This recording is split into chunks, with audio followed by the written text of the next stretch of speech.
আসসালামু আলাইকুম। Welcome to pronunciation class 11।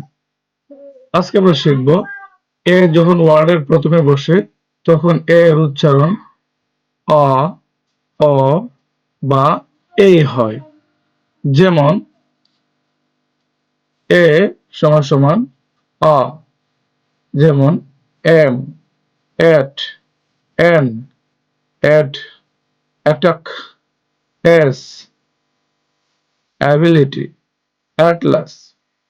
এখন আমরা দেখব এ এর উচ্চারণ অর মধ্যে হয় এমন কিছু শব্দ, যেমন অল, অলরেডি, অলসো, অলটার, অলওয়েজ। এখন আমরা দেখব এর উচ্চারণ এই হয় এমন কিছু শব্দ, যেমন এই বল, ail, aim, age, table, April, ache, agent, tailors. তোমরা এরকম আরো 5টি শব্দ লেখো। Thank you.